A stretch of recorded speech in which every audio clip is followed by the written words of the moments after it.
Nagyon keveseknek aratik meg az, hogy ebben a körben álljon. De akik itt vannak, ezért kőkeményen megdolgoztak. Mutassuk meg a nagyvilágnak, hogy mind dolgoztunk, milyen új termékeket hoztunk létre, mutassuk meg a nagyvilágnak, mire vagyunk képesek. Hajrá, Haldorádó! Hajrá, Haldorádó! Nagy tisztelettel köszöntünk mindenkit a Haldorádó 2025 évi új termékeit bemutató filmünkben. Egyre változatosabb és egyre többfajta hal megfogásához kínálunk alternatívát a termékeinkkel. Tudtad, kedves nézőnk, hogy a Haldorádó termékek első darabjai közel 20 évvel ezelőtt jelentek meg? Azok a termékek kizárólag az általános pontyhorgászathoz és a féderes pontyhorgászathoz kínáltak alternatívát. Míg most 2025-ben hol tartunk? Hamarosan megmutatjuk nektek.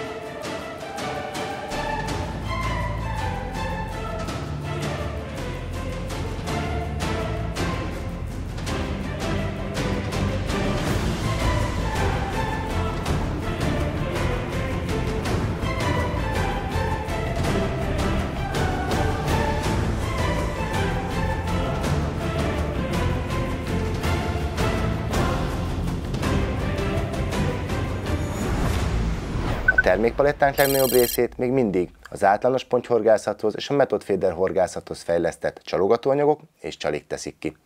Sőt, vannak ezek között professzionális versenyhorgászathoz alkalmas termékek is. Több mint 10 éve fejlesztjük a szelektív nagypontyhorgászathoz, vagy ahogy Magyarországon nevezik, a bólis pontyhorgászatra alkalmas terméket. Ezek minősége évről évre magasabb, és a számuk is folyamatosan bővül. Évek óta egyre nagyobb hangsúlyt kap a busa céltudatos horgászata, melyhez egyre hatékonyabb és egyre professzionálisabb csalogatóanyagokat és eszközöket is kínálunk. És végül, de nem utolsó sorban 2025-től már elérhetők lesznek a termékpalettánkon a harcsa és egyéb ragadozó halak horgászatához kifejlesztett eszközök és termékek is.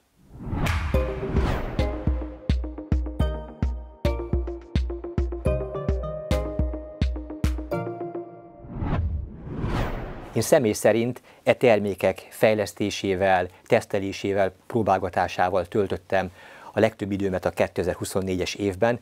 Nagyon rákaptam a harcsázásra, amely eredményeként a világ 4 országában összesen 7 különböző filmet forgattunk le e témakörben. Nagyon kényesen ügyeltem arra, hogy egyre nehezebb, egyre nagyobb vizeken tegyem magam és csapatom próbára. Majd az itt megszerzett tapasztalatokat a filmekben meg is osszuk. Nagyon tanulságosak ezek, mert főleg a harcsa horgászatát komoly misztikum övezi. Sok helyen hallani, hogy napokat, heteket, hónapokat kell eltölteni a vízparton, hogy bárki fogja a harcsát. Nagyon bonyolult szerelékek és eszközök kellenek, és még hosszasan sorolhatnám azokat a mondatokat, amelyek a legtöbb kezdőt már az indulás pillanatában elbizonytalanítanak. Nos, ebben is egyértelmű iránymutatást kívánunk adni, és megpróbáljuk a kezdők dolgát a lehető legjobban megkönnyíteni. Bebizonyosodott már az is oly sokszor, hogy a harcsa nem csak élő csali-hallal és puhatestűekkel fogható, hanem bizony pelettel és bojlival egyaránt.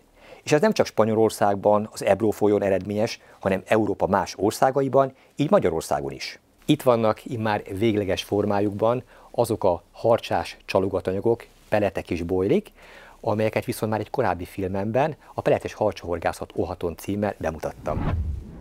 Itt vannak azok a termékek, amelyek ennek a horgászatnak a lényegét képezik.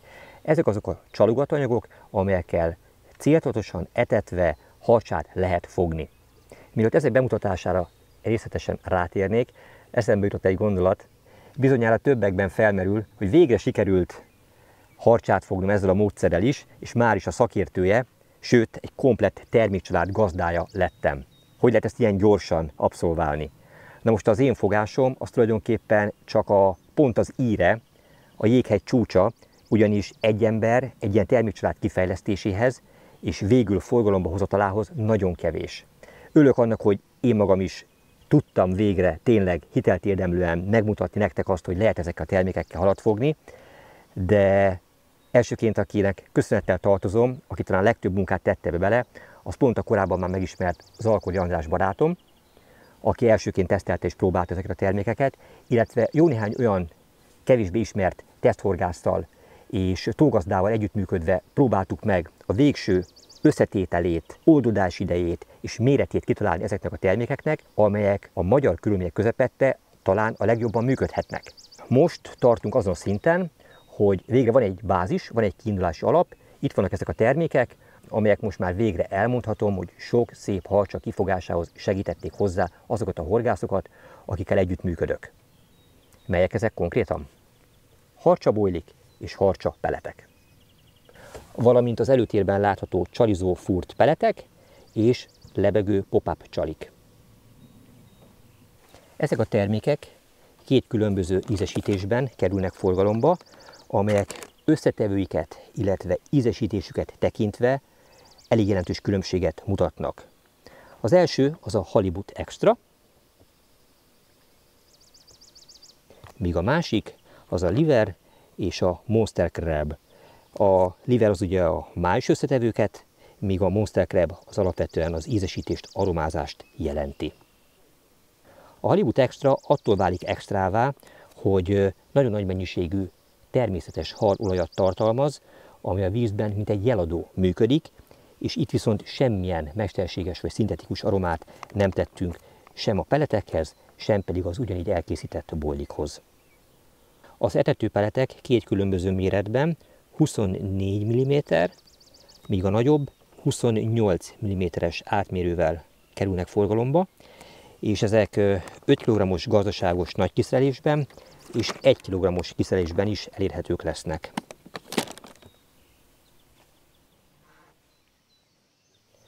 Természetesen használhatjuk az etetésre szánt furatlan peleteket is csalizásra, hiszen nem nagy dolog ezeket átfúrni egy 2-es fúróval, de gondoltam azt, hogy megkönnyítjük a horgászok dolgát azzal, hogyha eleve már előre átfúrt és csalizásra kínált peletekkel rendelkezünk a szortimentben.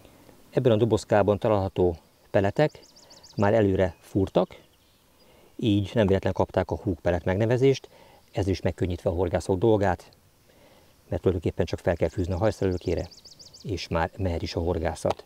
Természetesen ez is két különböző méretben, 24 és 28 mm-es átmérővel, és az előbb bemutatott két különböző ízesítésben kerül majd forgalomba. Egy nagyon fontos információval zárnám a peletek bemutatóját. Ezeknek a fogósságának egyértelműen az a titka, hogy folyamatosan dolgoznak. Korábban már említettem, úgy működnek ezek, mint egy jeladó. Egyfolytában áramlik, oldódik ki belőlük a finom ízes halolaj, illetve az egyéb értékes attaktáns, ami egyértelműen felkelti a harcsák figyelmét is. Egy 25 Celsius fok körüli vízhőmérsékletben minimálisan 5-7 oroszlát ki kell tudni bírni, ennél tovább általában nincs is értelme a végszeléket bent hagyni, célszerű frissíteni és újra csalizni. Az akváriumba jó néhány órával ezelőtt belehelyeztem a peletekből és a bojlikból, hogy megmutathassam nektek azt, hogy hogyan oldódnak, és mi történik velük a víz alatt. Nagyon látványos egyébként, hogy milyen alakváltozáson estek át a peletek. A bojlik azok meg sem mozdultak, de az majd lesz egy későbbi téma. Ez a 28-as Halibut Extra, míg a mellette lévő az a 24-es, ez a Liver és Monster Crab, 28-as, ez pedig a 24-es. Látszik, hogy a 24-es méretét tekintve majdnem azonos a 28-assal, de azért, mert a felpuhult szemcsék, amelyek itt körülötte a külső köpenyén találhatók, azok olyan szinten felpuhultak, hogy megdagasztották a peletet olyan méretűre, mint hogyha 28 mm-es lenne. Miközben, hogyha ezt a feloldódott finom köpenyt ledörzsölöm róla, akkor természetesen a magja az még kemény, és még jó néhány oroszlát kibírna a vízben. Nagyon fontos, hogy nem az egész peletet járja át a víz, hanem így rétegről rétegre, mint mondjuk a fának a kérge, vagy mondjuk a hagymának a héja, így rétegről rétegre puhul föl, és hámozódik, vagy oldódik le róla. Miközben ezt nyomkodom, ez szinte kőkemény. Tehát ez még jó néhány oroszlát kibírna a vízben.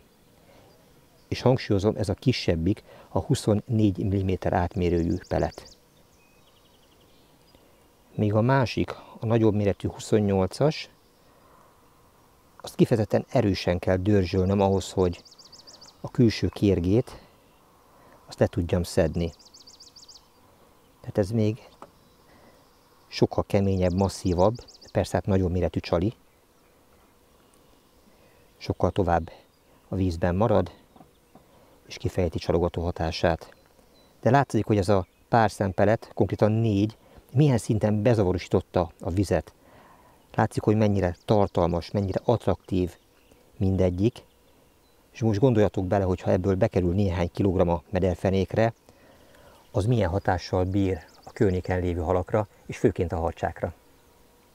Ha az előbb elmondott 5-7, maximum 10 oroszlás peletoldódási idő kevésnek bizonyul, ráadásul a vízterület fertőzött, idézőbe téve ezt a szót, apró halaktól, illetve egyéb nem kívánatos halaktól, amelyek felfalják, szétszedik ezeket a csalogatóanyagokat, akkor kell egy ettől sokkal masszívabb, stabilabb csalogatóanyag.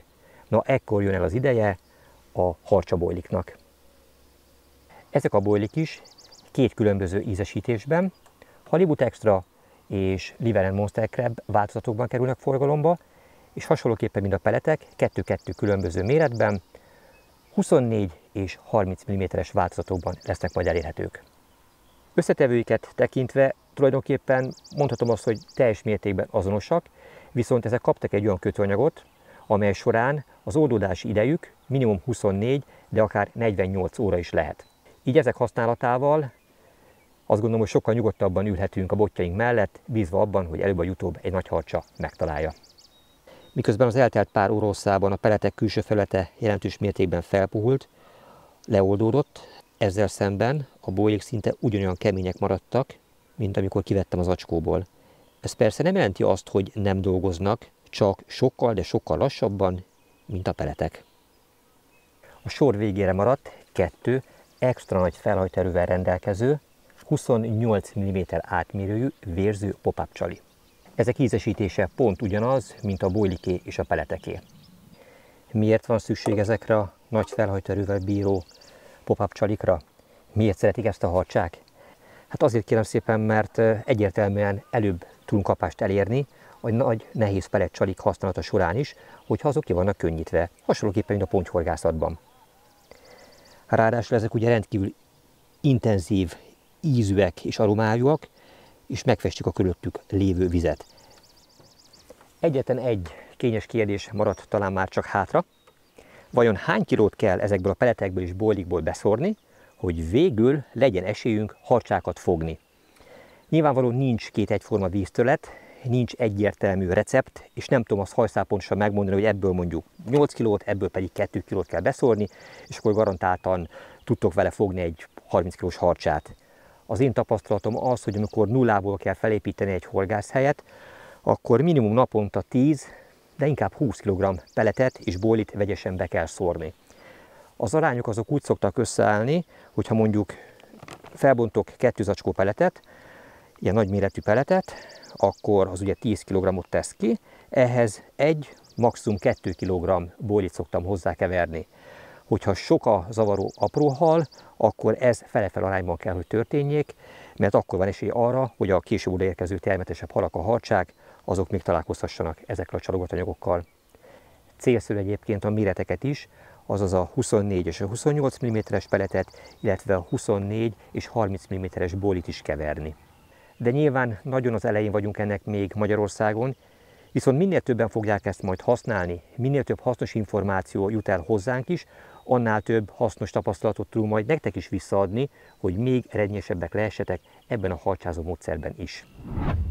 A harcsás csalik mellett komplett megoldást kínálunk a harcsás rigek tekintetében is. Ezek olyan harcsás végszelékek, amelyek nekünk a legjobban beváltak, és a lényeg, hogy főállású kollégáim, munkatársaim, akik szintén gyakorlott harcsahorgászok, ők maguk készítik el ezeket a legjobb minőségű alapanyagok felhasználásával. Ezeknek a termékeknek a részletes bemutatását megtaláljátok a termékek adatlapjain, ahol ráadásul kisfilmekben mutatjuk be részletesen, hogyan is kell ezeket használni. A komplett kész végszerékek mellett ugyanilyen fontosak azok a hasznos apró cikkek, amelyek a harcsázást, illetve a harcsás végszerékeket teljessé teszik.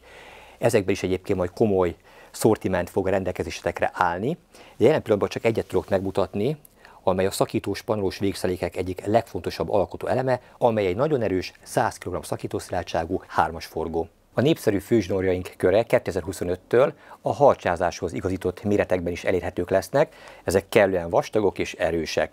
Két különböző színváltozatban kínáljuk ezeket, Fluo Yellow és Crystal.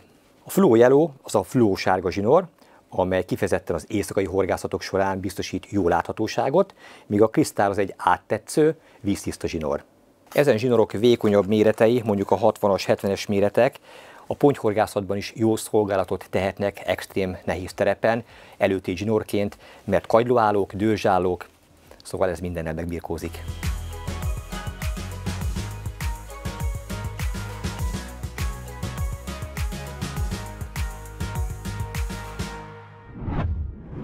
Megújul 2025-től a rendkívül népszerű ragadozó aroma családunk is, amely idéntől még erősebb és még tartósabb aromákkal kerül majd forgalomba. Ezek között vannak harcsához, csukához és süllőhöz ajánlott aromáink, amelyek fújhatók élő vagy élettelen csalihalra, műcsalira vagy peletre bólyira egyaránt. Sőt, elárulok egy apró titkot, a süllő aromáink közül a VR2 típus jelzésű, ez egy rendkívül intenzív, fokhagymás ízesítésű, brutál erős aroma. Ez a metódhorgászoknak is az egyik nagy kedvence. A harcsa mellett szépen lassan fókuszba kerül az összes többi ragadozóhal is, ezek horgászatához már kínálunk kedvező áru vodereket is. Ezek segítségével tulajdonképpen bármelyik hazai ragadozónk, csuka, süllő, domolykó megfogható, ráadásul ezen műcsalik köre pedig folyamatosan bővülni fog.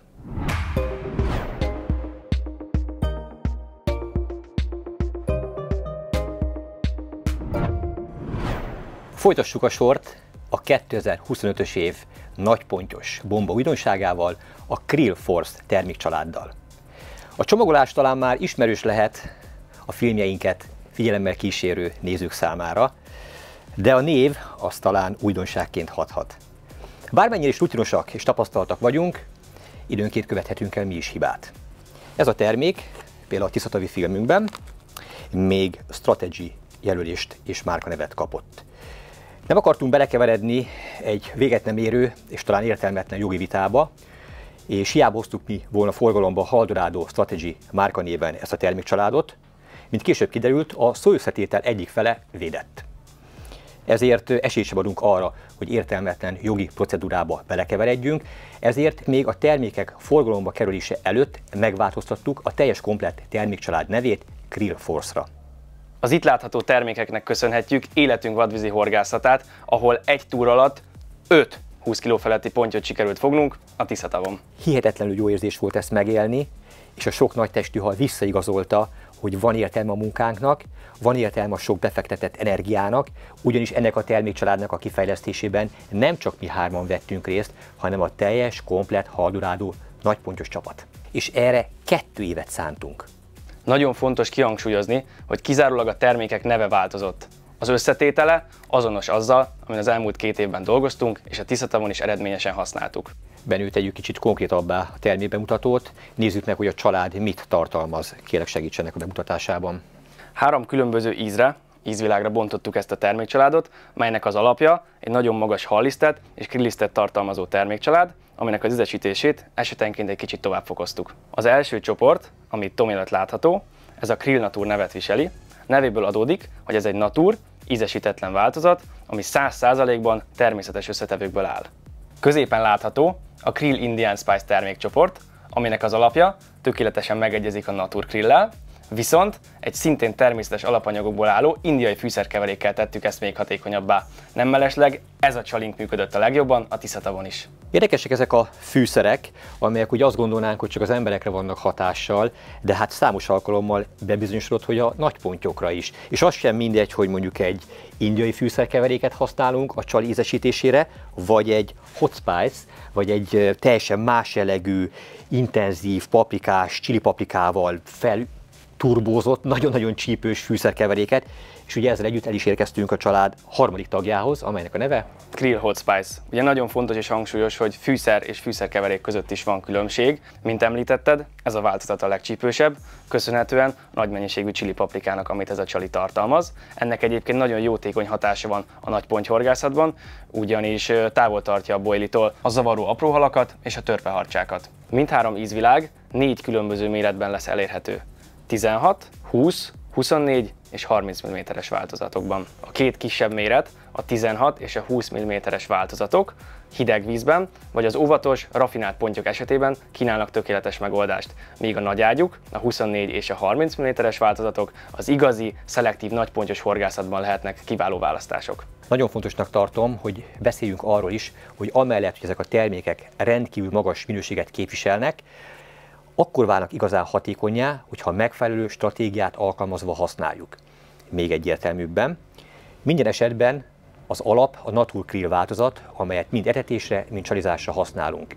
Viszont ezekhez 10%-os arányban keverünk a Krill Indian Spice és a Krill Hot Spice változatokból is. Tehát, hogyha mondjuk alapul veszünk 1 kg alapozásra szánt boili mennyiséget, akkor mindenképpen javasoljuk, hogy tegyetek ehhez hozzá egy-egy marékkal az ízesített fűszeres változatokból is, és ezekkel etessetek. A csalizást viszont a későbbiek folyamán mindenképpen a fűszeres változatokkal kezdjétek meg, és az első néhány kapás egyértelműen meg fogja mutatni, hogy melyik az az ízesítés, melyik az a fűszerezés, amely a halaknak az adott időszakban és az adott díszterületen a legjobban tetszik. Ha már a csalizásról beszéltem, akkor természetesen ez a termékcsalád csalizó boilikat is tartalmaz. Ez Hard Hook Wafter névre hallgat, és keményítettek, illetve könnyítettek. Ezek minimum 72 oroszlát kibírnak a vízben, a hajszálőkén, és ugyanabban a 4 méretben érhetők el, mint az eretésre és csalizásra is alkalmas alapboilik. A kisebb dobozban 16 és 20 mm-es, míg a nagyobban a 24 és 30 mm-es golyók találhatók. Amikor a Krill Force termékcsalád alappilléreit próbáltuk meghatározni, hogy melyek azok a termékek, amelyek biztos, hogy benne kell, hogy legyenek, akkor ugye nyilván a pontyos kollégákkal folytatott eszmecserék során Tamás volt az, aki mindvégig szorgalmazta, hogy ebben benne kell, hogy legyen a PVA bag mix is, illetve az ahhoz szükséges kiegészítő folyadék vagy aroma is. Tomi, miért ragaszkodtál ehhez ennyire? Alapvetően a PVA bages horgászat egy nagyon gyors, dinamikus horgászmódszer, ami 10-ből 9-szer valljuk be, inkább a kisebb testű halakról szól. De ott az a bizonyos 10. lehetőség, amit te tudod a legjobban, hogy mekkora hatást tud generálni egy-egy szituációban. Hát amikor Ausztriában voltunk, az IG Carp tavon, ugye ott tapasztaltuk meg Rokja Péter csapattársammal közösen, hogy hiába szórtuk ezeket a kiváló boilikat egészben, ahova letettük, ahova leszórtuk, ott egy megveszekedett kapásunk sem volt. Míg ugye később a sikert mégis ezek hozták, de ezeknek a roppantott, darált változatai, ami ugye a PVA bag mixünket alkotja, ez hozta meg a várva várt sikert, és minden nagytestű pontyunkat, többek között a 35,72 kg-ot nyomó, a csapat legnagyobb pontja is ennek köszönhetően került végül horogra. A te példádon látszódik igazán, hogy ezen a vízen is a ti horgásztatok, a frissen vízbe került boili, a gömbölyű forma egyszerűen zavarta a halakat. Ehhez vannak szokva, nyilván sokkal gyanakvóbban reagál egy ilyen etésre, mint amikor megfogod egy ilyen PVA bag mixet, és ebből csinálsz egy szép kis csomagot, és ez mellé kínálod fel az egyszem csalidat. Ugye ez felázik, puha, tört szemek, tele természetes táplálékkal, szerintem sokkal hamarabb lehet vele átvágni egy igazán nagy testű pontyot, hát ezt a te halad is mutatja. Ez abszolút így van, 100%-ban egyetértek azzal, amit mondasz. Szóval nem kérdés, hogy egy jól felkészült pontyhorgász kelléktárából bármilyen vízterületre is megy, nem hiányozhat a PVA bag mix és a hozzá párosuló PVA bag liquid aroma. Úgy gondolom, ez nem lett már kérdés.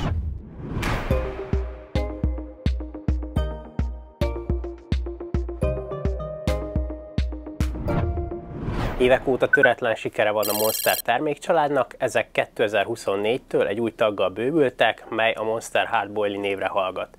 Ezek vízhőmérséklettől függően 24 vagy akár 48 órát is kibírnak. Ezek 24 mm átmérőjű, párolt, stabilizált, két túlnosú és két különböző mixből gyúrt golyók.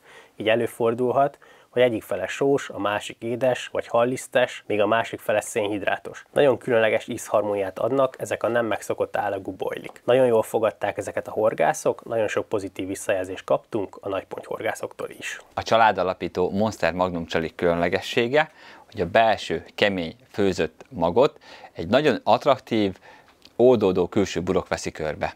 Általában a belső mag eltérő színű, mint a külső. Ez az ízes köpeny a víz hőmérsékletétől függően 2-12 órát is kibír. Ezek a csalik 20 és 30 mm-es méretben érhetőek el. A nagyhalas fédelezők is nagyon eredményesen használják a kisebb méretet, míg a nagyobbak egyértelműen a szelektív pontyhorgászathoz lettek optimalizálva.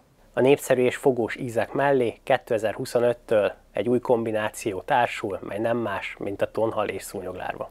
A Monster termékcsaládban megtalálhatóak még a Big Carp pop-upok, de itt van a Method méretű csali is, valamennyi ízben kínálunk még Gale Booster terméket is hozzá, illetve a Pellet Boxot.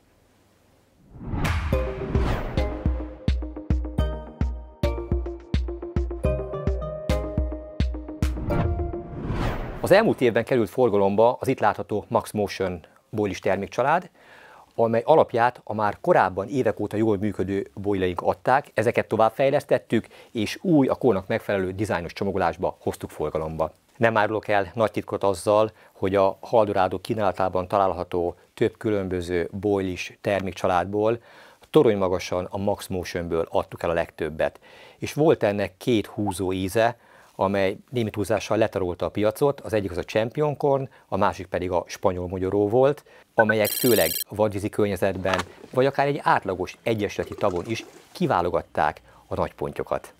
2024-ben még csak 3 méretben lehetett ezeket a boilikat elérni, 20, 24 és 30 mm-es méretekben, míg a horgászok igényeihez igazodva 2025-től már 16 mm-es méretben is elérhetővé válik ezen boilik mindegyike. Természetesen ez a család sem marad 2025-ben új ízváltozat nélkül, amelynek a neve Juhar Banán. Ez egy hófehér szénhidrátos golyó, és nem véletlen áll mellettem Nunkovics Norbert barátom és csapattársam, aki Kovács Patrik csapattársunkkal együtt a legtöbbet tették azért, hogy végül ebből a golyóból kihozzák a maximumot. Norbi, mesélj kérlek nekünk arról, hogy milyen környezetben, milyen vízterületeken próbáltátok, és mit kellett végül változtatni ezen a golyón, hogy a legjobbat kapjuk? Legtöbbet a Nagy Dunán, illetve a Dunának egyes mellékágaiban horgáztunk vele.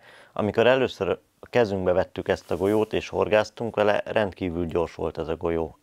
Már gyors oldódás, úgy érted? Igen, nagyon gyors oldódású De hát volt. akkor is fogtatok vele egy csomó halat.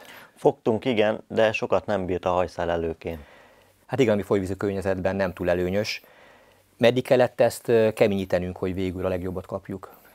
Úgy voltunk vele, ha egy 24 órát kibír a hajszálon, akkor az a állóvizeken ott 48 órát is kibírhat akár.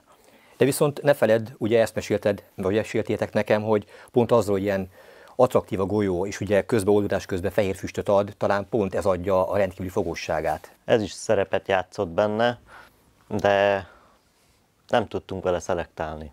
Aha. Így beugrottak a kisebb halak is, és azokat nem szerettük volna megfogni. Ahogy keményedett a golyó, lassult az oldódás. Ugye a halaknak az egyetsúlya is nőtt. Hát igen, a végén már az itt 20 kg körüli vagy a fölötti pontyok is áldozatul estek ennek a golyónak.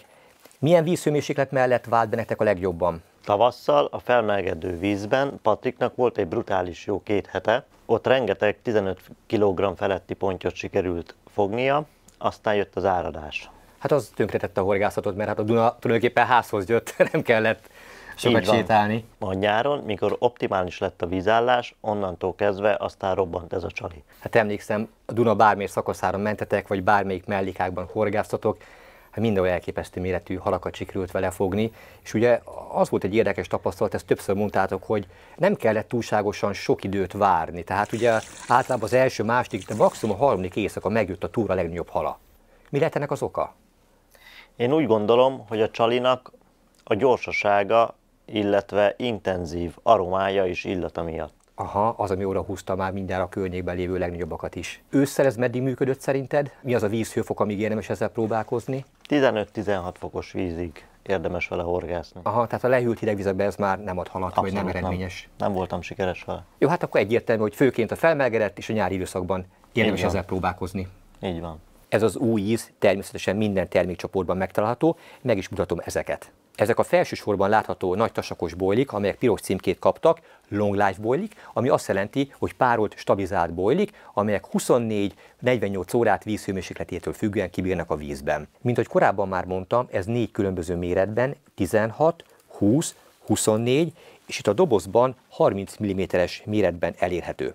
Az zöld címkés változat az a Premium Soluble Boilie, amely magyarra fordítva oldódó bojlit jelent. Ez csak egy méretben, 24 mm-es méretben érhető el, hiszen hát ez lassan eloldódik, de a víz hőmérsékletétől függően ez is 2-6 óra alatt történik meg.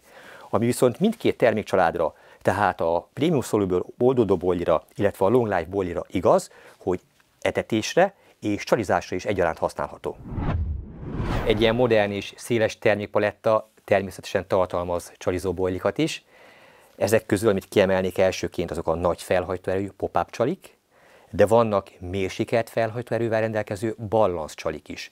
A pop-up csalik azok egyértelműen a Ronerick technikához vagy más süllyedő csalikkal való hóember kombinációban a legeredményesebbek, míg a ballanszírozott csalik azok önállóan, egymagukban felkínálva olyan körülmények közepette adják a legjobb eredményt, amikor a hagyományos süllyedő vagy oldódó golyókhoz nem akar hozzányúlni a hal, és minimális szívóerővel kell és lehet a csalit megszerezni. Na, akkor ez a csali ezt arról. Amikor egy ilyen csali családba tervezünk mondjuk például csalizó bojlikat, akkor megpróbáljuk megtippelni, hogy vajon melyikre lehet a legnagyobb igény, vagy mondjuk melyik íz lehet a legfogósabb és egyben a legfogyósabb, de nyilván bármennyire is tapasztaltak vagyunk, hiszen nem most kezdtük a szakmát, azért a jövőt megjósolni soha nem lehet. Amivel viszont nem lehet vitatkozni, azok a tények, és azok a konkrét eladási mennyiségek, amelyeket ti vásárlásaitok alapján tudunk realizálni. Az elmúlt évben 3 különböző fajta csalizó bojli került forgalomba, amiről még nem beszéltem eddig, az pedig nem más, mint a Max Motion Dipped, azaz a ízes, aromás, dipben ázó bojli, és ez volt a 2024-es évben a Max Motion csalizó bojlik közül messze a legnépszerűbb, ebből vásároltátok a legtöbbet. De ha belegondolunk, logikus is egyébként ennek a fogyási mutatója, hiszen ez a legintenzívebb csali, tulajdonképpen mindenféle előetetés nélkül, bármelyik vízterületen, hogyha fölfűzzük hajszálölőkére, hogyha van a környékében nagytestű, éhes ponty, szinte biztos, hogy meg lehet valamelyikkel fogni. A csalizó bojlik köre azonban még nem ért véget, és a vásárlói igényeket figyelembe véve, azokhoz maximálisan igazodva, 2025-től egy Hardhook Wafter változat is forgalomba kerülhet. Azért volt szükség erre, mert, mint már korábban Norbi mondta, időnként ezek a tasakos, párolt, stabilizált bojlik esetlegesen túlságosan gyorsan oldódnak. Semmi gond, szükség van egy olyan csalizó bojlira, amely minimum 72 oroszlát kibír a hajszálölőkén, ellenáll az apró halak támadásainak, és megvárja a később érkező nagytestű halakat, de ugyanakkor mégis könnyű. Na most ezeknek az elvárásoknak a Hardhook bojli maximálisan megfelel. Természetesen ez is 4 különböző méretben érhető el. A kisebbik dobozban a kisebb szemek, 16 és 20 mm-es szemek vannak, míg a nagyobb dobozban a nagy ágyúk, a 24 és a 30 mm-es bojlik találhatók.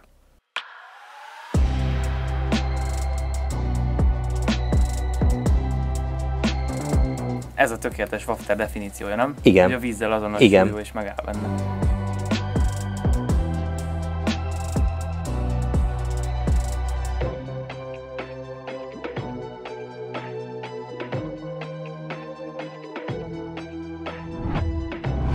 Amikor kimegy valaki pontyra horgászni, szinte biztos veszem, hogy a horgászok 99%-a szeretné a tóban lévő pontyok legnagyobbikát megfogni. Viszont az nem mindegy, hogy mennyi időt tud erre rászánni, és reálisan mekkora esély mutatkozik erre. Nyilván minél többet vagyunk a vízparton, úgy nő az aránya és az esély annak, hogy végül tényleg megfogjuk a tó legnagyobb halát. Na de ha belegondolunk reálisan, hogy mondjuk a horgászoknak szerintem maximum 10%-a tud akár több napot vagy hetet a vízparton eltölteni, akkor ezzel szemben a horgászok 90%-a pedig ugye a rapid horgászatot képviseli, munkaidő után néhány órára, vagy akár csak egy éjszakára tud kiülni, viszont ők is ugye szeretnének lehetőleg gyorsan nagy pontyot fogni. Az előbb beszéltem arról, hogy nem véletlen fogyott a legtöbb a dippelt boiliból, mert nyilván valószínűleg azok a horgászok használták, akik kevés idővel rendelkeznek. Azok a nagypontyhorgászok, akik tényleg akkor örülnek, hogyha akkor csippa meg a kapásjelzőjük, amikor egy 20 kilós ponty vette föl, ők tuti biztos, hogy soha nem fognak föltenni egy ilyen dippelt boilit. No de, mi szeretnénk mindenféle horgászati igényt kielégíteni, és minden pontyhorgásznak megfelelni, ezért 2025 évtől további 2 új csalogatóanyag kerül bele a palettánkba, és nyugodtan mondhatom, hogy 3 olyan adalék lesz ebben a Max Motion termékcsaládban, amelyek segítségével nagyon gyorsan lehet kapást elérni.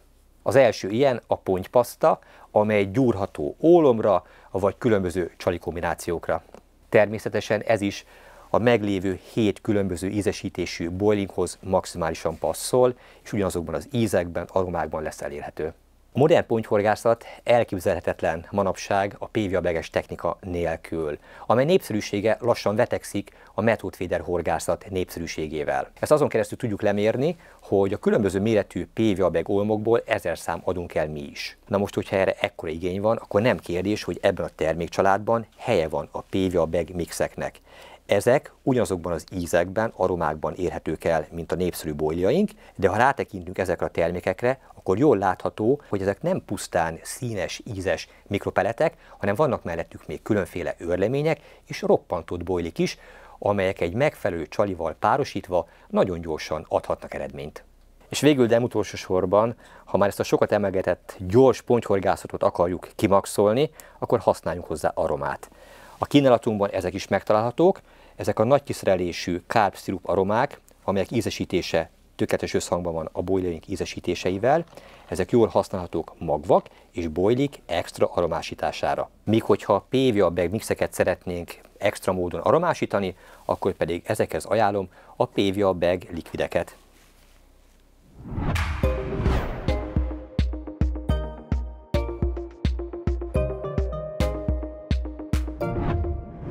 A nagypontyos csalik sorát egy igazán látványos, nagyon-nagyon jó kinézetű és rendkívül fogós csali család zárja, amelynek a neve Ronny Rig Pop-Up. Egyébként ez a Ronny Rig módszer, ez most nagyon felkapott és népszerű, de azért, mert fogós. Ez egy extra felhajtóerővel rendelkező lebegő csali, mely a palettánkon nem megszokott ízekkel, aromákkal kerül forgalomba. Fontos megemlíteni, hogy nagyon látványos, vizuális ingert keltő, dupla színezetű csalik ezek, melyek 10, 12 és 14 millis méretben kerülnek forgalomba. Ezt a 2025-ös év egyik favorit csaliának szánjuk, nem véletlen került bele a logónkba. Nagyon sokan azt gondolják, hogy ezek a divatos csalik, ezek általában csak ilyen műanyag tavakon működnek, ahol a pontyoknak alapvetően teljesen mindegy, hogy mit dobunk eléjük, úgyis megeszik. Hát nem. Ezt a csalit nem csak, hogy a műanyag tavakon eszik meg, hanem mindenhol megeszik a halak. Nagyon sok különböző vadvízi környezetben is próbáltuk. Az egyik legemlékezetesebb túrám, amely elsőként felötlik bennem, az pont a Dunaújvárosi öbölben forgatott nyári filmünk volt, ahol nagyon szép, érintetlen vadvízi torpedókat, hatalmas kapitális amurokat sikerült ezek segítségével fogni, ahol nem önállóan, hanem tigrismogyoróval kombinálva került bevetésre, és imádták az amurok. A másik ilyen emlékezetes túrám, ahol kiemelkedően jól működtek ezek a csalik, csak ott a legkisebb méret a 10 mm-es, míg a dunai helyszínen a legnagyobb a 14 mm-es volt eredményes, szóval a legkisebb mérettel Svédországban fogtam gigaméretű dévéreket és nagyon szép svéd pontyokat. És ne feledkezzünk meg arról az óriási méretű tükörpontyról, mely 35,72 kg-ot nyomott, melyet egy osztrák bányatavon fogtunk, a Sweet Sin csalival, szintén 14 mm-es méretben. Brutális még horgászat most is beleborzongok. Igen, nagyon nehéz horgászat volt, de hát a végeredményt jegyzik, és bizony erre a csalira csábult el. És ez a remek pop-up csalihoz kínálunk készre gyártott Ronny Rigeket, melyek 2-es, 4-es, illetve 6-os méretben kerülnek forgalomba, hogy a csalizással se legyen gond.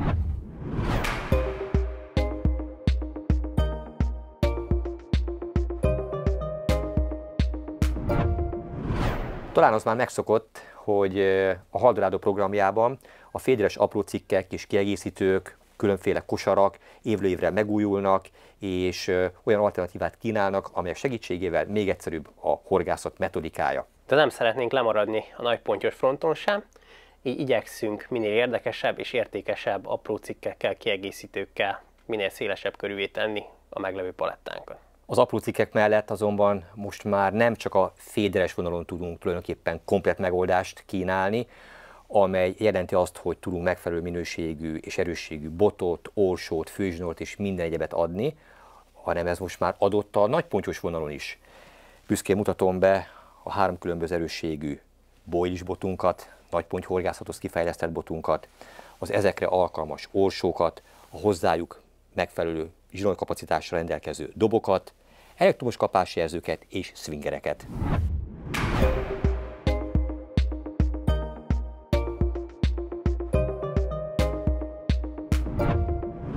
A sportszerű busahorgászat fejlődése töretlen. Ha belegondolok abba, hogy hol tartottunk néhány évvel ezelőtt, és jelen pillanatban hogy áll ez a technika, elképesztő a változás. De messze még az út vége. A folyamatos fejlesztő munka eredményeként jól látható, hogy szépen bővül a busa horgászatához fejlesztett eszköztárunk is évről évre. Talán ezek közül a legszembetűnőbb az új etetőanyag családunk, amely immár 6 tagot számlál. 4 ízesítése megegyezik a jól bevált busa tablettáink ízesítéseivel és színeivel. Ezek a halas spirulina, az ananászbanán, méz és édes tejszín.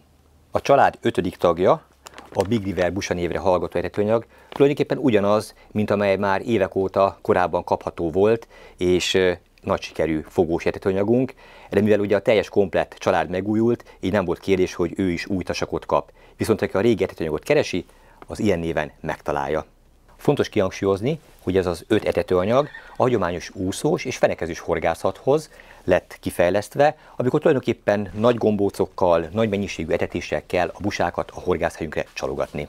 Ezek mindegyike egy jól tapadó, jól gombócolható, de ugyanakkor gyorsan oldódó és hatalmas felhőt képező etetőanyag. És itt van a család 6. tagja, a China Style névre keresztelt busázó etetőanyagunk, amely kilóg a sorból, mondhatnám azt is, hogy kakuktojás, mert teljesen más felhasználási kört céloz meg.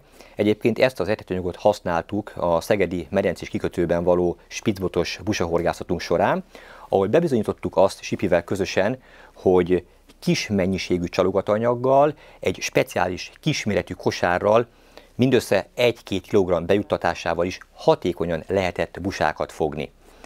Ez teljesen másként működik, mint a korábbi etetőanyag.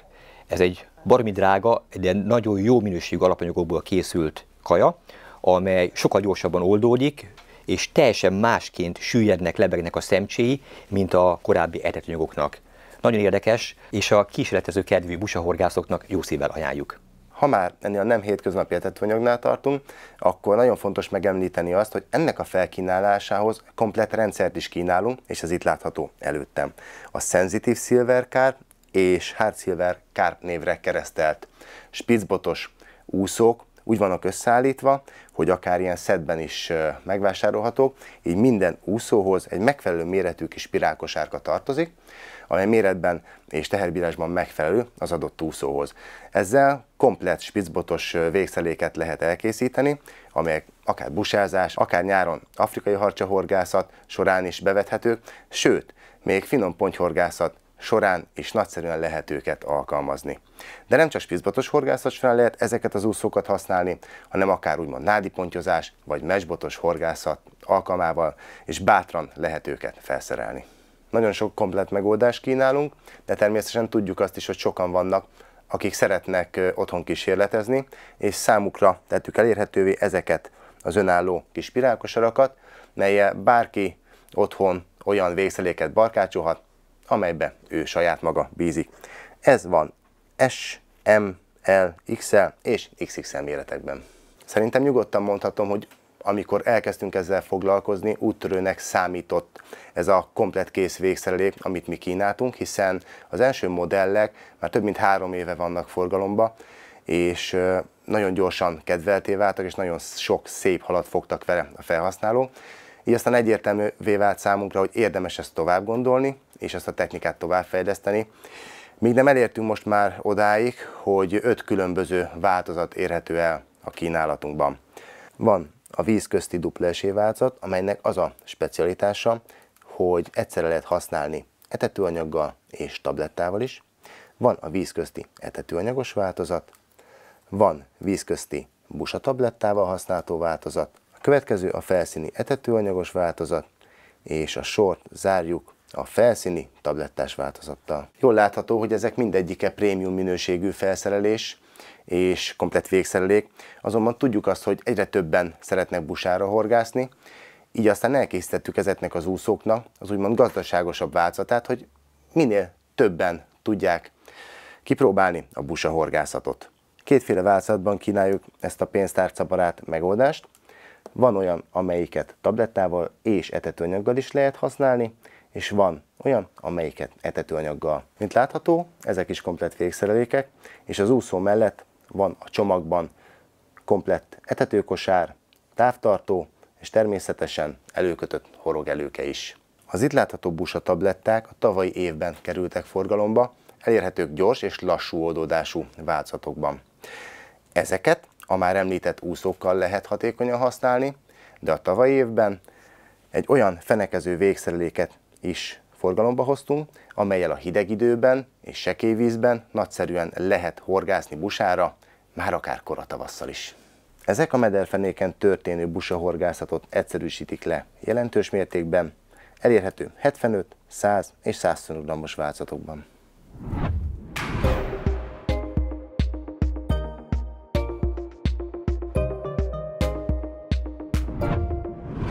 Évek óta vezeti az eladási listánkat a Champion Corn etetőanyag, amely egy nagyon tiszta, naturális kukorica származékokból készült csalogatóanyag.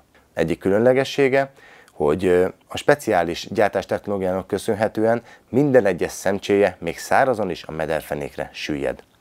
Általános pontyhorgászathoz készült etetőanyag ez, nem véletlenül áll eladási listánk élén, és nem véletlenül vannak itt ezek a kupák sem, hiszen versenykörülmények közt is tökéletesen megállja a helyét. Ez az etetőanyag.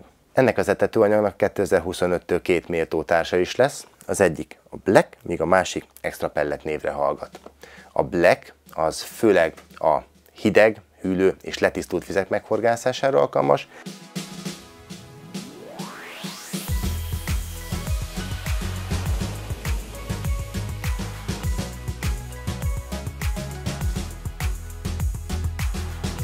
Míg az Extra Pellet az nyáron jöhet szóba, amikor a pellettel dúsított Champion Corn lényegesen jobb helyben tartó képességgel rendelkezik, mint a Natur változat.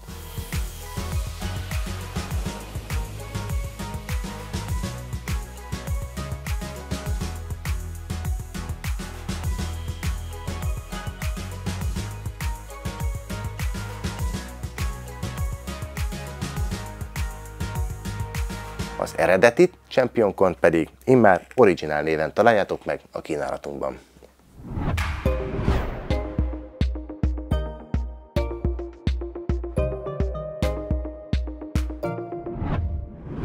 Többször horgáztam már az Amerikai Egyesült Államokban, nagy folyókon, víztározókon, tavakon, és általában pontyra vagy buffalo carpra. És ha belegondolok, egy olyan dolog volt, amely szinte minden túrán közös volt, egy olyan termék vagy adalékanyag volt, amelyet szinte minden alkalommal a vendéglátóim vagy jó magam is használtam Amerikában, ez pedig nem más, mint a zappehely. Soha eszembe nem jutott volna egyébként a kedvenc műzlimben használt összetevőt a halaknak is felkínálni, de nagyon-nagyon hatékonyan működik. Amikor legutoljára voltam az USA-ban, ismét zappehelyjel dúsított etetőanyaggal sikerült megfognom eddigi legnagyobb 28 kg feletti bivajpontyomat. Ekkor végleg eldöntöttem, hogy ezt itthon is kipróbálom. Az így elkészített, rendkívül tartalmas és látványos etetőanyagot a Big River családba tettük, amely USA Carp nevet kapott. Ez az etetőanyag a zappehelyjel feldúsítva egy nagyon jól tapadó készkeveréket alkot, amely kiválóan használható folyóvízi horgászatnál is, nem véletlenül került a Big River családba, de ugyanilyen eredményesen használható tavi környezetben is, ahol mondjuk ólomra vagy etetőkosárba kell belegyúrni az etetőanyagot. A 4 tagú etetőanyag családból ez egyértelműen a legtartalmasabb, legtöbb darabos szemcsét tartalmazó etetőanyag. A lassan legöldülő nagy szemcsék sokáig ott tartják a horgászhelyen a halakat, illetve mindezt még egy nagyon kellemes, a keverékhez tökéletesen passzoló, tejszínes mogyor aromával bolondítottunk meg.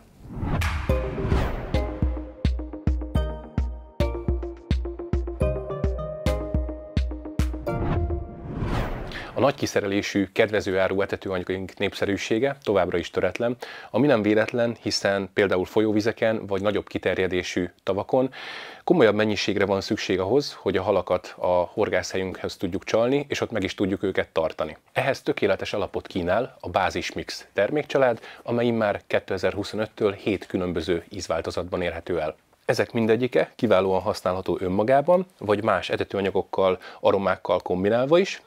Az új családtag kapcsán pedig érdemes megemlíteni, hogy a spanyol partnerünk részéről érkezett egy ilyen kérés, hogy készítsünk egy fűszerpaprikával ízesített verziót, így alkottuk meg a Robi Red Fantázia nevű etetőanyagunkat. Ebben az etetőanyag családban egyaránt megtalálhatók a különféle édes vagy fűszeres állóvízre ajánlott verziók, valamint a folyóvízi csalogatóanyagok. Az új verzió pedig univerzálisan mind a kettőn egyaránt eredményesen használható.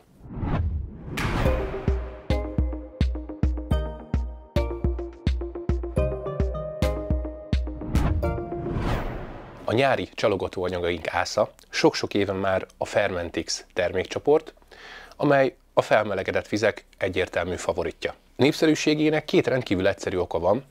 Egyrészt nagyon fogósak a ponty és az amúr horgászata során, másrészt pedig kifejezetten könnyen használatba vehetők. Essen szó elsőként a Fermentix etetőanyagokról, illetve a Fermentix metódboxokról, amelyek egyaránt egy új ízváltozattal bővülnek 2025-ben, ami az itt látható fűszerpaprika változat. Ahogy ennél az etetőanyagnál megszokhattátok, ez is egy kész, komplett, előre bekevert kaja, amit felbontás után mindössze át kell törni egy közepes lyukbőségű rostán, és már is könnyedén használatba vehető, kosárba tölthető. Közelebbről megvizsgálva, ami elsőként szembe tűnik, az az intenzív piros színe, és amit most csak én érzek, és remélhetőleg ti is fogjátok, az a markáns, erős paprikás illata. Nagy mennyiségben tartalmaz erjesztett kukorica, búza és repceszemeket. Ahogy említettem, ugyanez az ízesítés elérhető a Fermentix Metódbox termékcsaládban is. Ez a fűszerpaprikás dobozka szintén tartalmazza ezt az intenzív paprikás, piros színű alapkeveréket, ami egyébként nagy mennyiségben tartalmaz mikropeleteket is, illetve az elmaradhatatlan erjesztett folyadék, valamint mikromag keverék. Az erjesztett csalogatóanyagok során tovább haladva elérkezünk a fermentált kukorica csírához, ami egy teljesen új termékcsaládként kerül a palettánkra a 2025-ös évben. A kukorica legértékesebb része egyértelműen maga a kukorica csíra, amit több különböző íz- és színváltozatban kínálunk. Ez a natur változat, a nagypontyos, kellemes fanyar gyümölcsaromájú és piros színű, a nagy amúros, ami fokhagyma és zöld fűszer ízesítést kapott, és zöld színt, végül pedig itt van a roppantott, erjesztett kukorica és tigrismogyoró, amit imádnak ropogtatni a termetes pontyok és amúrok.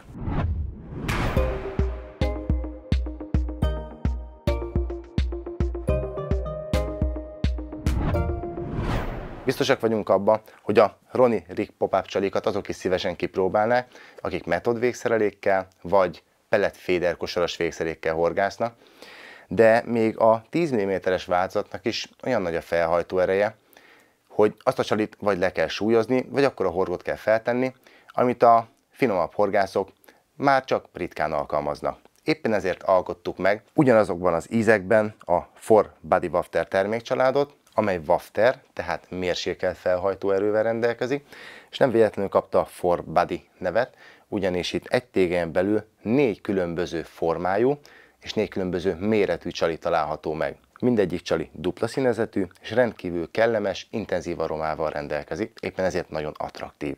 Az az előnye annak, hogy 4 különböző formájú és méretű csali van egy dobozban, hogy könnyen tudunk alkalmazkodni egy adott szituációhoz, vagy éppen a halak kapókedvéhez, és amellett, hogy ezekhez tudunk idomulni, úgy a csali felkínálás módját is szabadon tudjuk változtatni, ugyanis ezek közt a formák közt van olyan, amelyik csalitüskén mutat jól, van amelyiket akár fel tudjuk fűzni hajszálelőkére, de olyan is akad, ami például lehetővé teszi a csali gyűrűs felkínálást.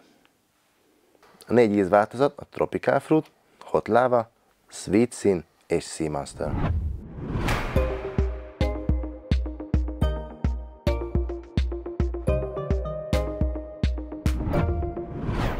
Az eladási listák élén évek óta a tornádó csalik állnak, mégpedig azért, mert nagyon széleskörűen felhasználható változatokból áll ez a termékcsalád.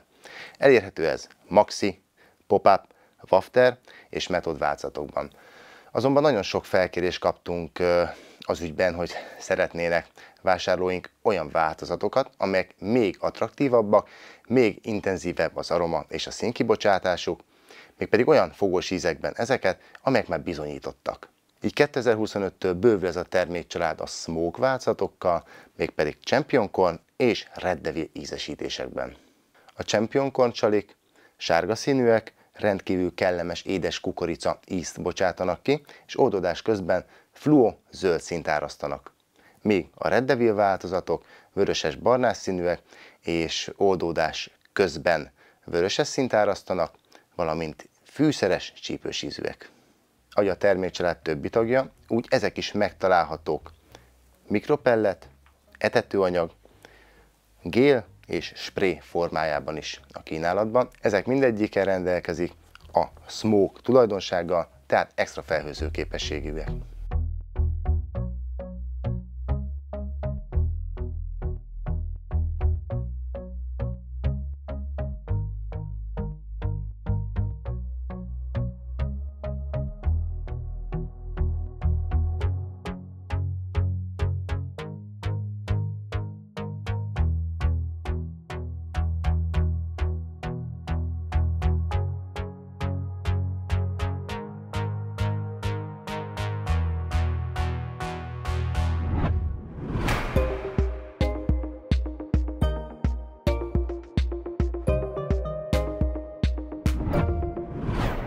Ahogy 2023-ban, úgy 2024-ben Plovdivban is a román nemzeti válogatott nyerte a Method Freestyle világbajnokságot, ahol a magyar csapat ezüstérmes lett. Már ezen a világbajnokságon feltűnt a román versenyzők által használt csalizási technika, amelyet Romániában már régóta figyelemmel kísérhettünk. Bolgár Géza román csapattársunk segítségével és közbenjárásával sikerült ezt a technikát, ezt a csalizási módszert adoptálni, és a Four Seasons Method termékcsaládon belül egy olyan csali családot elkészíteni, amely lehetővé teszi ezt a technikát.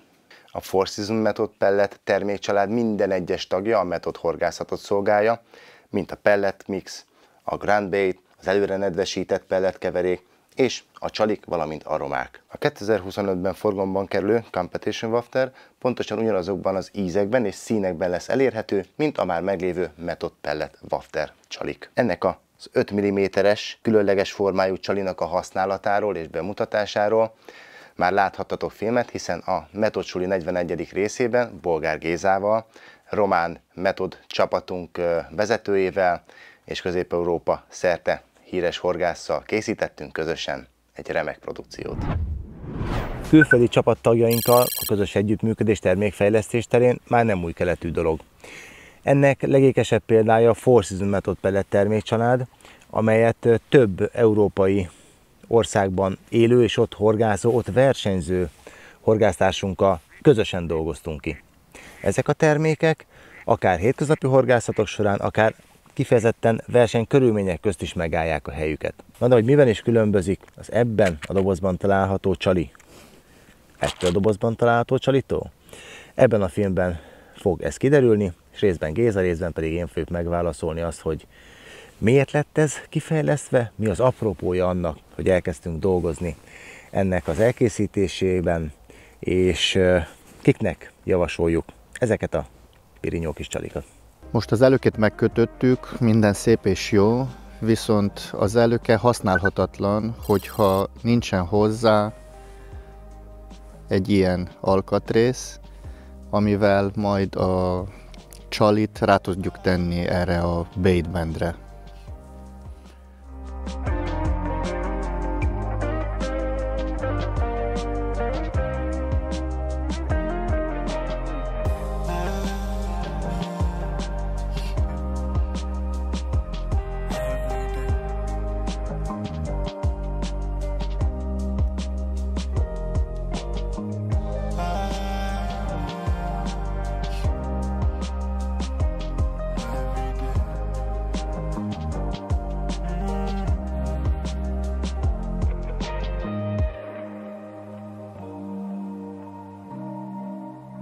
Ahogy az akváriumban megfigyeltük, ez a silicon baitband, vagy latex baitband sokkal könnyebb, mint a csalitüske.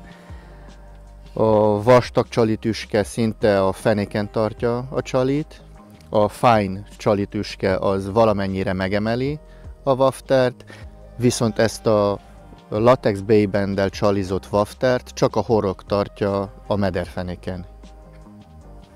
Miért is javasoljuk ezt a felkínálási módot?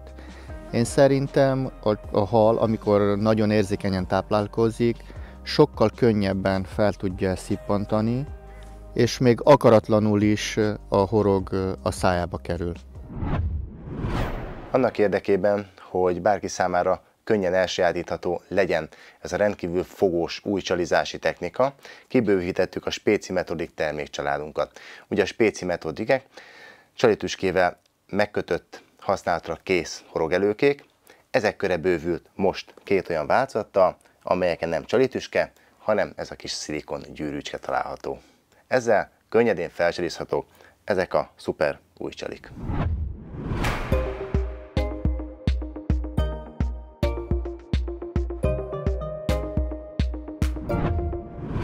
A féderes vonalon tovább haladva örömmel mutatom be a Haldorado Max féder zsinórcsaládot, amely teljesen megújult, és a tagjai gyakorlatilag bármilyen helyzetre kínálnak megoldást. Az előttem látható monofil kollekció mindegyike a modern, céltudatos féderhorgászok igényei szerint készülő, alacsony nyúlású főzsinór, a legkorszerűbb gyártás technológiával készülnek, amelynek végeredményeként igazán jól süllyedő, magas szakítószilárdsági értékekkel rendelkező strapabíró zsinórokat kaptunk.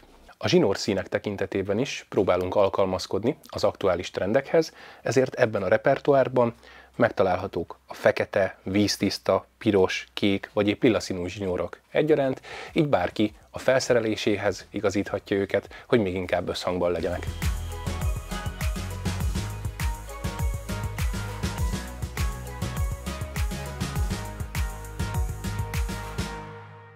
Nem csak a főzsinórjaink kapcsán történt szintlépés, hanem a már eddig is kapható és rendkívül népszerű fonódzsinórjaink is megújult névvel, új köntösben, még magasabb minőségben állnak rendelkezésetekre 2025-től. A korábbi Haldorado Brax Pro horogelőke családunk immár Max Brax néven kerül forgalomba. Ebben a 0,4 mm-estől a 0,20 mm-es méretig találhatók meg az alternatívák, tehát tulajdonképpen ebben a lehellett finom fonott metódelőkéktől a nagyobb szakító szilárdságú, vastagabb pontyos előkékig minden megtalálható.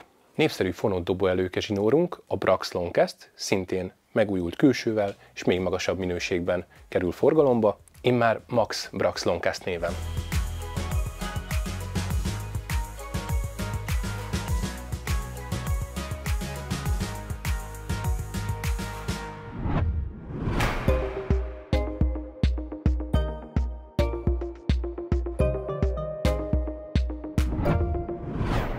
Folyamatosan bővül Method kosár családunk is.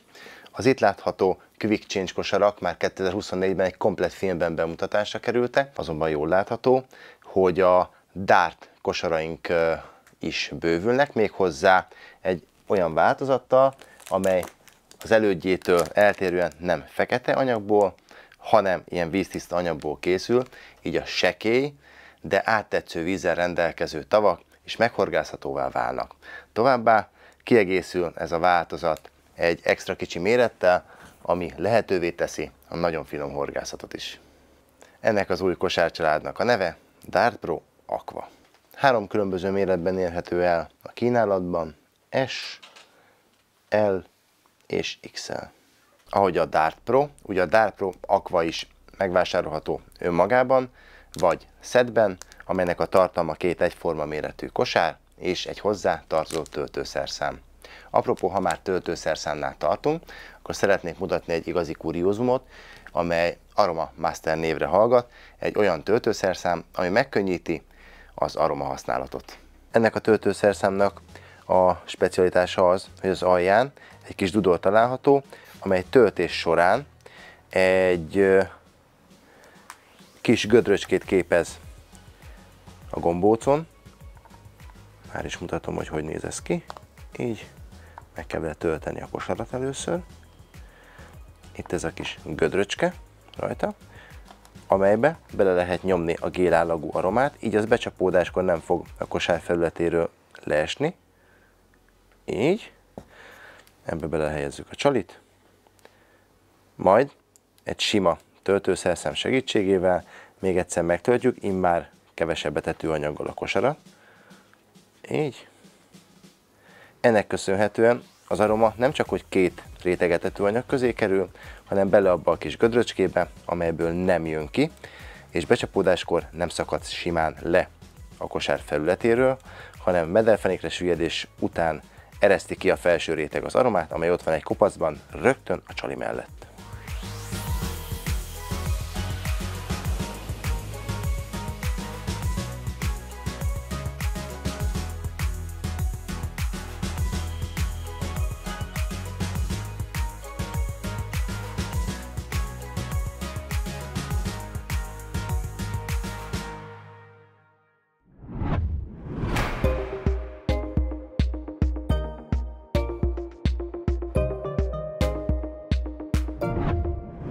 A szelektív ponty- és amúrhorgászat egyik leghatékonyabb naturális csalifajtája a tigrismogyoró, ami a kínálatunkban megtalálható etető és csalizó változatokban egyaránt.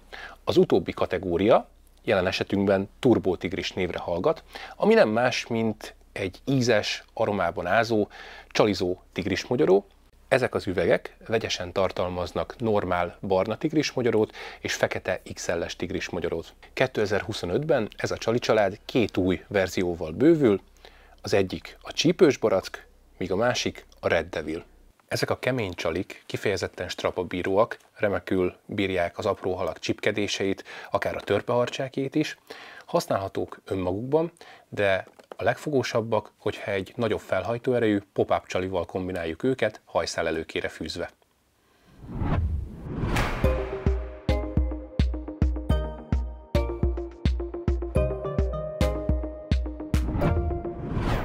Az imént már szóba került, hogy számos helyzetben fontosak az ellenálló, strapabíró csalik, amik tényleg képesek ellenállni a különféle apró halak csipkedéseinek és a törpeharcsák támadásainak. Ennek a legjobb alternatívái a különféle lebegő gumicsalik, amiknek a repertoárja igencsak széles és kiterjedt a Haldorádó kínálatában. Ezek a csalik sok éve töretlen népszerűségnek örvendenek, ezért mi is figyelmet fordítunk folyamatosan a kínálatuk fejlesztésére, de tekintsük is át, hogy hogyan áll ez jelenleg. Az alapcsali a spécikorn, amely 6 különböző ízváltozatban érhető el, és normál méretű kukoricaimitációk találhatók az ízes, aromás lében, egységesen sárga színben.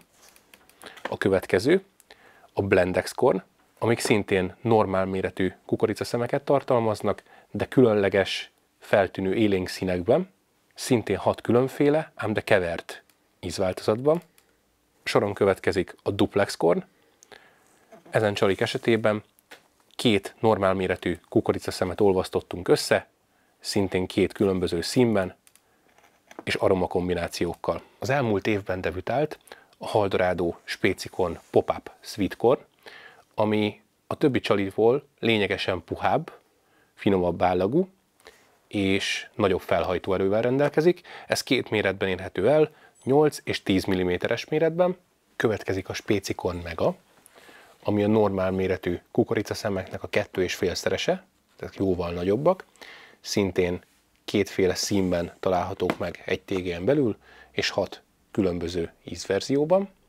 Ettől is nagyobb méretű a Spéci Tiger, ami tigrismogyoró formájú lebegő gumicsalikat tartalmaz, 2 különféle színben, 6 fogós ízben.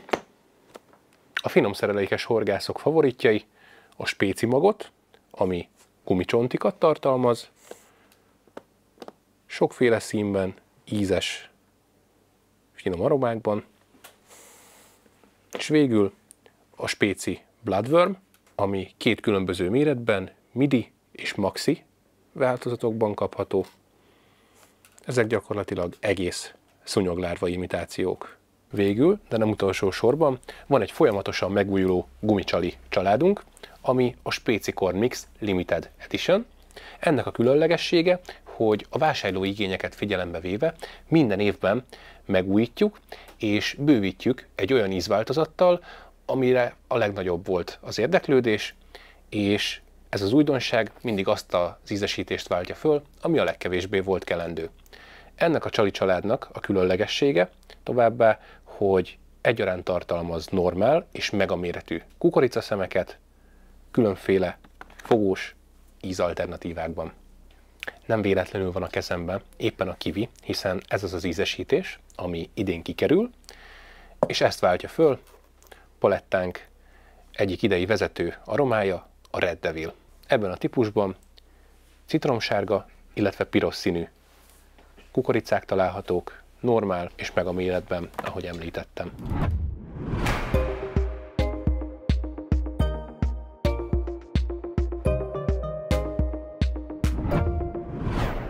A ruhafronton is igyekszünk évről évre megújulni, illetve az aktuális trendeket követni. Ebben a filmben is, rajtam, illetve a csapattársaimon is egy új felsőt láthattok, ami egy 2025 évi újdonság. Különlegessége, amellett, hogy UV-álló, hogy a speciális anyagának köszönhetően a karja, illetve a háta is szellőzik, ezáltal komfortosabbá téve a vízparton töltött időt.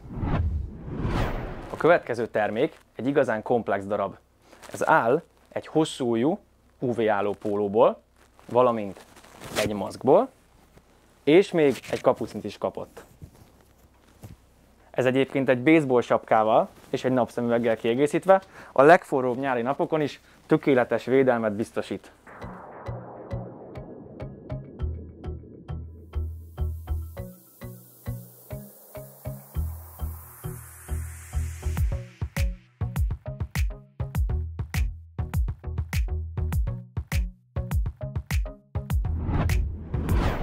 Amit most rajtam láttok, kapucni és pulcsi, én ezt nagyon kedvelem, ugyanezt használom egyébként én is, pontyos változatban.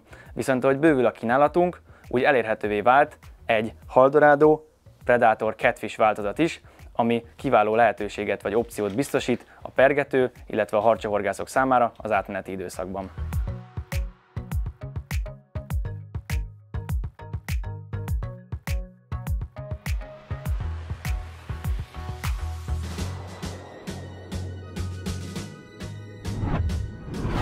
Bízunk benne, hogy most sem dolgoztunk hiába, és az itt bemutatott újdonságok elnyerik a ti tetszeleteket is, illetve sok szép halhoz segítenek majd hozzá.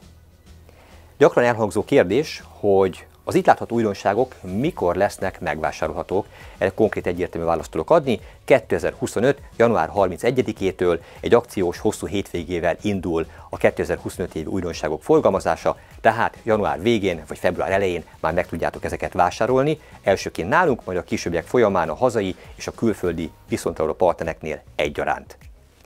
Kérem szépen írjátok le e film alatt kommentben, hogy melyek azok az újdonságok, amelyeket elsőként akár a tavaszi horgászataitok során is szívesen kipróbálnátok.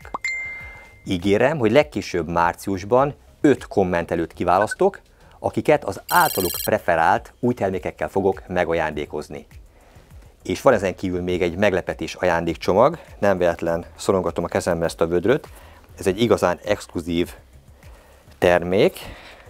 Ez a vödör tulajdonképpen tele van mindenféle földi jóval, benne vannak azok a kedvenc csaliaink és nagypontyos termékek, amelyek azt gondolom, hogy bárki számára örömet okozhatnak, de attól válik teljessé ez a dolog, hogy az itt jelenlévő összes barátom, csapattársam, kollégám, aki részt vett ennek a filmnek a forgatásában, dedikálta ezt a vödröt. Tehát egy valakit a kommentelők közül ezzel az ajándékcsomaggal fogok megajándékozni. Ezt a filmet a szokásos újévi jó kívánságaimmal zárom, ami az elmúlt években bejött, ezért szívesen mondom ki újra. Nem kívánok nagy dolgot, csak legalább egy nappal többet horgász, mint ezt tetted 2024-ben, illetve a Haldorado 2025 évi új termékeivel döntsd meg egyéni ponty és amúr rekordodat. Ha sikerült ezek a termékekkel szép halakat fogni, örömmel fogadjuk a képes beszámolótokat, küldjétek el a fogáskukac.haldorado.hu e-mail címre, ha viszont látod a bejegyzésedet, a fogásodat, a Haldorado termékek Facebook oldalon, akkor meglepetésben részesülsz.